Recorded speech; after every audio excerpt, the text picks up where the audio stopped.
ಪೊಲೀಸರು ಚೆಕ್ ಮಾಡೋಕೆ ಅಂತ ನಿಂತಿರ್ತಾರೆ, ಇನ್ಯಾರೋ ಹೆಲ್ಮೆಟ್ ಹಾಕೊಂಡ್ ಬರ್ತಿರಲ್ವೋ ಅಥವಾ ಅವ್ರ ಹತ್ರ ಡಾಕ್ಯುಮೆಂಟ್ಸ್ ಇರೋಲ್ಲೋ ಗೊತ್ತಿಲ್ಲ.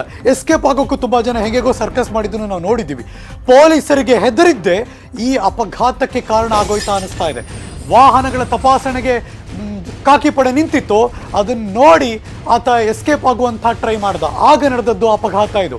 ವಾಹನ ಸವಾರರಿಬ್ಬರು ಹೆಲ್ಮೆಟ್ ಧರಿಸಿದ್ರು ಯಾಕೆ ಭಯ ಪಟ್ರು ಅನ್ನೋದು ಈಗಿರೋ ಕ್ವಶನ್. ಇದೀಗ ಬರ್ತಾ ಇದೆ ಬ್ರೇಕಿಂಗ್ ನ್ಯೂಸ್.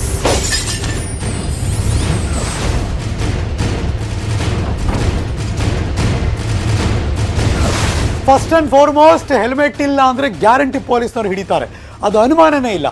ಅಥವಾ ಪಿಲೇನಿಯರ್ ಹಿಂದೆ ಕೂತಿದ್ದವರಾಗ್ಲಿ ಅಥವಾ ಯಾರು ರೈಡರ್ ಯಾರು ಓಡಿಸ್ತಾ ಇರ್ತಾರಲ್ಲ ಅವರಾದ್ರೂ ಆಗಲಿ. ಬಟ್ ಇಲ್ಲಿ ಹೆಲ್ಮೆಟ್ ಹಾಕೊಂಡಿದ್ದಾರೆ, ಆದ್ರೂ ಯಾಕೆ ಎಸ್ಕೇಪ್ಗೆ ಹೋಗ್ತಾ ಇದ್ರು ಅನ್ನೋದೇ ದೊಡ್ಡ ಪ್ರಶ್ನೆ ಆಗೋಯ್ತು. ಕಾಕಿ ಪಡೆಯನ್ನು ಕಂಡು ಹೆದರಿ ಅಲ್ಲಿಂದ ಎಸ್ಕೇಪ್ ಆಗೋಕೆ ಟ್ರೈ ಮಾಡ್ದ. ಆಗ ಅಲ್ಲದ ಅಪಘಾತ ನಡೆದೋಯ್ತು. ಬಿದ್ದ, ಹಿಂದ್ಗಡೆ ವೆಹಿಕಲ್ ಬಂದು ಹರಿತು. ವಾಹನ ಸವಾರಿಬ್ಬರು ಕೂಡ ಹೆಲ್ಮೆಟ್ ಧರಿಸಿದ್ರು ಯಾಕೆ ಭಯಪಟ್ಟರು ಅನ್ನೋದೊಂದು ದೊಡ್ಡ ಕ್ವಶನ್ ಮಾರ್ಕ್. ಒಂದೇ ಒಂದು ಕೇಸ್ ಇಲ್ಲದಿದ್ರೂ ಖಾಕಿ ಪಡೆ ಕಂಡು ಯಾಕೆ ಭಯಪಟ್ಟು ಎಸ್ಕೇಪ್ ಆಗೋಕೆ ಟ್ರೈ ಮಾಡಿದ್ರು? ಪೊಲೀಸರು ಅನವಶ್ಯಕವಾಗಿ ಹಣ ವಸೂಲಿ ಮಾಡ್ತಾರೆ ಅನ್ನೋ ಭಯ ಏನಾದರೂ ಇತ್ತಾ?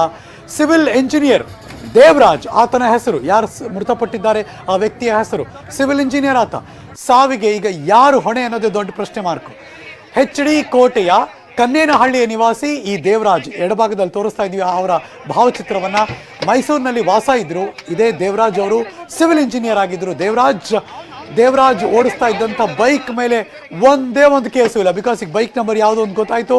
ಆ ಬೈಕ್ನ ನಾವು ಕೂಡ ಎಲ್ಲ ಅವರು ಕ್ರಾಸ್ ಚೆಕ್ ಮಾಡಿದ್ರು, ಯಾವುದೇ ಒಂದೇ ಒಂದು ಕೇಸ್ ಇಲ್ಲ. ಜೊತೆಗೆ ಅವ್ರು ಹೆಲ್ಮೆಟ್ ಹಾಕೊಂಡು ಬರ್ತಾ ಇದ್ದಾರೆ. ಇನ್ನು ಯಾಕೆ ಎಸ್ಕೇಪ್ ಆಗಬೇಕು? KA 45 L 5582 5582 ಈ ವಾಹನ ಸಂಖ್ಯೆ. ಇದು ಹೀರೋ ಹೋಂಡಾ ಸ್ಪ್ಲೆಂಡರ್ ಪ್ಲಸ್ ವಾಹನ. ಇವಾಗ ಅದಿಲ್ಲ, ಎರಡೂ ಕಂಪ್ನಿ ಹೀರೋ ಹೋಂಡಾ ಅಂತ. ಬಟ್ ಸ್ಟಿಲ್ ಅವಾಗ ಸ್ಪ್ಲೆಂಡರ್ ಪ್ಲಸ್, ಅದು ಹೀರೋ ಹೋಂಡಾ ಕಂಪ್ನಿ ಇದೆ. ಅಪರೂಪಕ್ಕೆ ಬೈಕ್ನಲ್ಲಿ ಬಂದಿದ್ದಂತಹ ವ್ಯಕ್ತಿ ದೇವರಾಜ್ ಪೊಲೀಸರ ಭಯಕ್ಕೆ ನಡೆದು ಹೋಯ್ತಾ. ಹಾಗಾದ್ರೆ ಈ ಘೋರ ಅಪಘಾತ ಯಾಕೆ ಹೆದರದು? ನಿಲ್ಲಿಸ್ಬೋದಾಗಿತ್ತು, ಜೆಂಟ್ಲ್ಮೆನ್ಶಿಪ್ ತೋರಿಸ್ಬೋದಾಗಿತ್ತು, ಬಟ್ ಗೊತ್ತಿಲ್ಲ. ಅದಕ್ಕಿರುವಂಥ ದೊಡ್ಡ ಕ್ವಶನ್ ಮಾರ್ಕು. ಎಲ್ಲ ಡಾಕ್ಯುಮೆಂಟ್ಸ್ ಇದ್ದರೆ ಅಥವಾ ಇವ್ರು ಹೆಲ್ಮೆಟ್ ಹಾಕಿದ್ದಾರೆ ಅನ್ನೋದು ಗೊತ್ತಾಗಿದೆ ಮೇಲ್ನೋಟಕ್ಕೆ. ಜೊತೆಗೆ ಕ್ರಾಸ್ ಚೆಕ್ ಮಾಡಿದ್ರೆ ಯಾವುದು ಕೇಸ್ ಇಲ್ಲ ಬೈಕ್ ಮೇಲೆ. ಯಾಕೆ ಇವ್ರು ಭಯಪಟ್ಟರು ಅನ್ನೋದು ಈಗಿರೋ ಯಕ್ಷ ಪ್ರಶ್ನೆ.